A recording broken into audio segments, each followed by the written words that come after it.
Hello everyone, आप सबका welcome है एक न्यू कोरियन ड्रामा एक्सप्लेनेशन में। आई होप आप ड्रामा को एंजॉय करेंगे। तो चलिए ड्रामा को स्टार्ट करते हैं। तो ड्रामा की फर्स्ट एपिसोड के स्टार्टिंग में हमें एक बार दिखाया जाता है जहां काफी यूनिक टाइप से कस्टमर के लिए कॉकटेल बनाया जाता है, और वहीं हमें हमारे इस ड्रामा के मेन लीड को दिखाते हैं जिसका नाम है पार्क डैनी, और ये इस बार के बारटेंडर है। यहाँ डैनी इन दोनों से कह रहा होता है कि ये हमारे बार के सिग्नेचर कॉकटेल हैं। ये उन कस्टमर्स के लिए होते हैं जिन्होंने कभी कॉकटेल नहीं पी। आप दोनों इनका एंजॉय कीजिए। तभी उनमें से एक लड़की कॉकटेल के पिक क्लिक करने लगती है, जिस पर डैनी कहता है माफ कीजिएगा, आप कॉकटेल के पिक ले सकती हैं लेकिन इन्हें ऑनलाइन पोस्ट नहीं कर सकती, ये हमारे बार्स के रूल्स के खिलाफ है। वो लड़की कहती है अरे आप फिक्र मत कीजिए, मैं इसे ऑनलाइन पोस्ट नहीं करूंगी। वेल ये सीन यही कट होता है और हमें बार के पार्किंग लॉट के सीन को दिखाते हैं जहाँ हम एक लड़की को कार से उतरते हुए देखते हैं जो हमारी इस ड्रामा की सेकंड फीमेल लीड होने वाली है, जिसका नाम है ली रूमी, और ये एक बार ओनर भी है। और यहाँ वो अपने न्यू बार के लिए एक हेड बारटेंडर को ढूंढने आई है, जो फोन पर अपनी असिस्टेंट से कह रही होती है कि मैं यहाँ पहुँच गई हूँ, लेकिन इस एड्रेस पर तो कुछ भी नहीं है, यहाँ तक कि साइन बोर्ड भी नहीं। जिस पर उसके असिस्टेंट कहता है यही तो उनकी कंसेप्ट है, एक ऐसा खुफिया बार जिनकी वो कभी प्रमोट नहीं करते। जिस पर रूमी कहती है काफी अजीब लोग हैं, खैर पैसे मिलने पर वो प्रमोट करना भी सीख जाएंगे। फिर सीन बार में शिफ्ट होता है जहां वही लड़की डैनी से उसका नंबर मांगती है, जिस पर डैनी कहता है आई एम सो सॉरी, मैं किसी को डेट कर रहा हूँ। वो लड़की बोलती है ओ नहीं मेरा बैड लक। फिर वह डैनी से पूछती है वैसे तुम अपनी गर्लफ्रेंड से कैसे मिले? डैनी कहता है एक बार में मिले थे,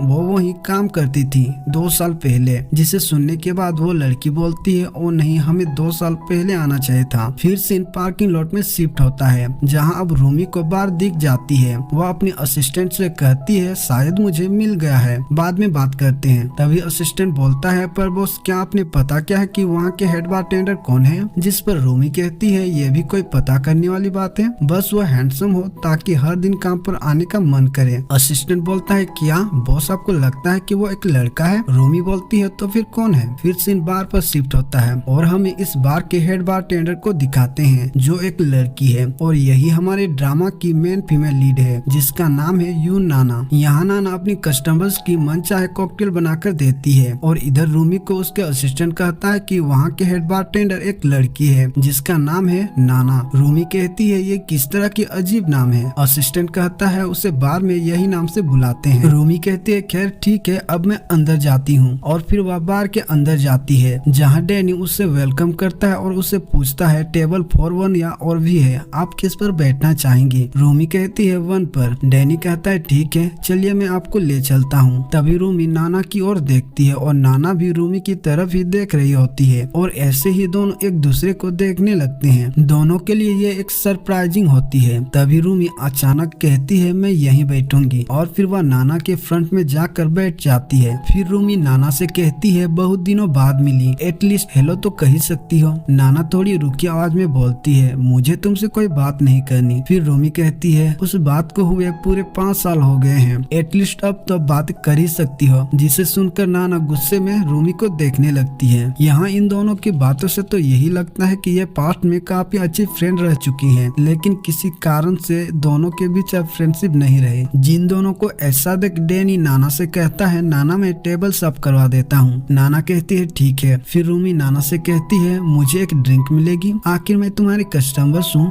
ऑर्डर तो कर ही सकती हूँ। लेकिन नाना अब भी कोई जवाब नहीं देती, वो अपने काम पर ही फोकस्ड होती है। फिर रूमी कहती है अगर मुझे पहले पता होता कि तुम भी इसी इंडस्ट्री में हो तो मैं पहले ही आ जाती। वैसे तुम नंबर 1 के बारे में तो सुनी ही होगी, उसकी सीईओ हूँ। जिस पर नाना 0 इंटरेस्ट दिखाते हुए कहती है तुम अपनी लाइफ में क्या कर रही हो उससे मुझे क्या? रूमी कहती है अब तक इतनी नाराज हो, मैं क्या कर रही हूँ उससे मतलब नहीं, पर ये नंबर ए जो है ना इसका बस नाम ही काफी है। जिस पर नाना रूमी को टीज करते हुए कहती है अगर नाम ही काफी होती तो तुम कार्ड नहीं छापती, वैसे ये नाम तो मैंने पहली बार सुनी है। ये सुनकर रूमी थोड़ी सैड होती है। फिर वह ड्रिंक को लेती है और नाना से उस ड्रिंक के नाम पूछती है, जिस पर नाना कहती है अलविदा अजनबी ड्रिंक का नाम है। पता नहीं तुम्हें देखने के बाद इसके अलावा और कॉकटेल के ख्याल ही नहीं आया। वैसे तुम मार्केट रिसर्च करने आई हो तो करो और निकलो यहाँ से। तभी रूमी कहती है यूं नाना साथ में काम करोगी? तुम्हारे लिए एक जॉब ऑफर है। बहुत जल्द मैं एक न्यू बार ओपनिंग करने वाली हूँ, जिसके लिए एक हेड बार टेंडर चाहिए। और जैसे मैंने सुना है इंटरनेशनल कंपटीशन में तुम्हें प्राइज मिली है, इसलिए तुम मेरी बार के लिए एक सुटेबल कैंडिडेट हो। मैं तुम्हें अच्छी सैलरी भी दूंगी। वैसे भी तुम यहाँ काम करके अपनी टाइम बर्बाद ही कर रही हो। यहाँ का फर्नीचर देखो, यहाँ का म्यूजिक सुनो। तुम इतना बोरिंग जगह पर कैसे काम कर सकती हो? फिर रूमी कहती है कहीं ये तुम्हारी चॉइस तो नहीं? और फिर कहती है आई एम श्योर ये तुम्हारी ही चॉइस होगी। उन दिनों भी तुम्हारी चॉइस ऐसी ही हुआ करती थी, इसलिए तो कपड़े भी तुम्हारे लिए मैं ही सिलेक्ट करती थी, याद है ना? इतना सब कुछ सुनने के बाद नाना भी कहाँ चुप रहने वाली थी।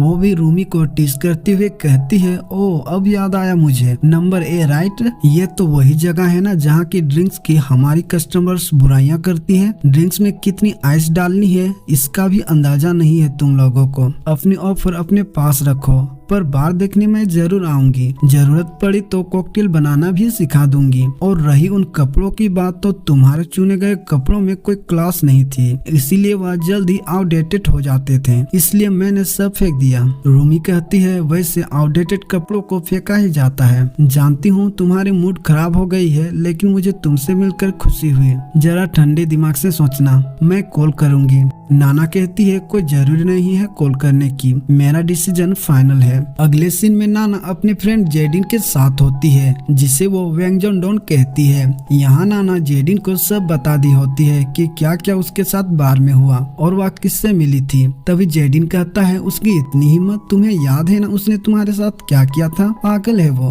और ये जॉब देने का क्या नाटक है? वो तो दिन प्रतिदिन बद से बदतर होती जा रही है। मुझे समझ नहीं आ रहा कि आखिर तुमने उससे कुछ कहा क्यों नहीं? नाना कहती है सब भूल जाओ, अगर उसमें थोड़ी भी अकल होगी ना तो वो दोबारा नहीं आएगी। जेडिन कहता है नहीं नहीं, मूड खराब हो गया, कुछ खाना पड़ेगा। वैसे क्या खाओगी? कुछ सिंपल ही बनाऊंगा।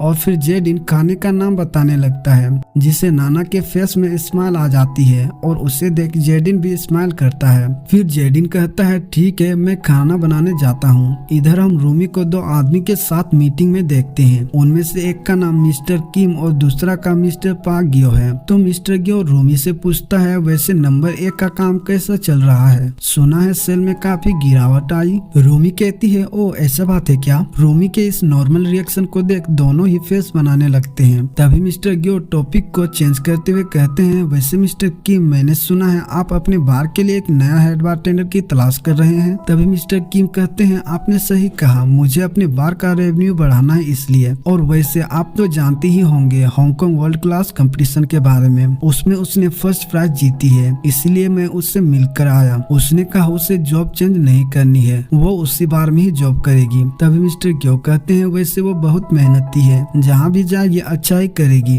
मेरी मानो तो उसे काम पर रख लो। तभी रूमी दोनों से कहती है आई एम सॉरी, मुझे एक जरूरी अपॉइंटमेंट को अटेंड करना है, इसलिए मुझे जाना होगा। जिस पर मिस्टर गियो रूमी को टीच करते हुए कहता है बहुत जल्दी जा रही हो, लगता है सेकंड बार के काम जोरों शोरों से चल रही है, शायद तुमने जरूरत से ज्यादा काम ले ली हो, ख्याल रखना वरना थक जाओगी। जिस पर रूमी कहती है कुछ करने के लिए नहीं था इसलिए मैंने ये काम शुरू किया, लेकिन तुम्हें मेरी इतनी फिक्र है ये जानकर अब मुझे और भी ज्यादा मेहनत करनी होगी। ठीक है तो मैं अब चलती हूँ। यह सुनकर मिस्टर गियो को तो मिर्ची लग जाता है, इसलिए वो बोलता है उसकी तेवर तो देखो जरा। जिस पर मिस्टर किम बोलता है हाँ पैसे वाली है ना, तेवर तो दिखाएगी ही। इधर रूमी दोनों के बातों से काफी चिढ़ जाती है, इसलिए वो कहती है दोनों गधों के साथ थोड़ी देर बैठ क्या गई, मुझे भी अपनी तरह ही समझने लगे। और फिर रूमी अपने असिस्टेंट को कॉल करती है और उससे पूछती है क्या तुम जानते हो मिस्टर किम ने नाना को हेड बारटेंडर के जॉब के लिए बात किया है। उसके असिस्टेंट के पास कोई जवाब नहीं होता, इसलिए रूमी वहाँ से निकल जाती है। इधर जेडिन दोनों के लिए इंस्टेंट नूडल बनाकर लाता है, जिसे देख नाना कहती है टेस्ट तो छोड़ो, ये दिखने में कितना अच्छा है, हाथों में जादू है तुम्हारा, कैसे खाऊं मैं इसे, ये इतना इतना सुंदर जो है। तो जेडिन कहता है हर चीज सुंदर होनी भी चाहिए, है ना? वैसे वो बार खरीदने में तुम्हें और कितना समय लगेगा? तो नाना कहती है अगर सब कुछ सही रहा तो 3 साल 8 महीने, जिसमें कर्ज भी शामिल है। जिसे सुनने के बाद जेडिन कहता है काफी लंबा चक्कर लग गया है। तभी नाना कहती है ऐसा क्यों कह रहे हो? 3 साल 8 महीने बाद डबल एक्स पर मेरा हक होगा। तो जेडिन कहता है इसीलिए मैंने तुम्हें वो बिटकॉइन बेचने को कहा था। नाना कहती है फिर से वही बात क्यों कर रहे हो? तो जेडिन कहता है मैंने कहा था तो तुमने उसे बेचा क्यों नहीं? जब उसकी भाव कम हुई तब तुम्हें अक्ल आई। तुम्हें मेरी बात सुन लेनी चाहिए थी। अगर तुमने उस टाइम मेरी बात सुनी होती तो आज वो बात तुम्हारी हो चुकी होती। फिर जेडिन कहता है देखो सोच लो, अगर तुमने और देर कर दी तो तुम्हारा बहुत जल्द ही वो बार किसी और को बेच देगा। जिसे सुनकर नाना जेडिन को गुस्से से वेंगजोंडोन कहती है। तो जेडिन कहता है मैंने कहा था ना इस नाम से मत पुकारो, जेडिन नाम है मेरा। नाना कहती है हाँ वही जोंगडोन, और फिर से उसे वेंगजोंडोन कहती है। तो जेडिन कहता है अब क्या है? तो नाना कहती है नूडल्स अच्छे बने हैं। तो जेडिन कहता है मैंने कभी खराब बनाया क्या? फिर नाना कहती है कभी नहीं, और फिर दोनों हंसते हुए नूडल्स को एंजॉय करते हैं।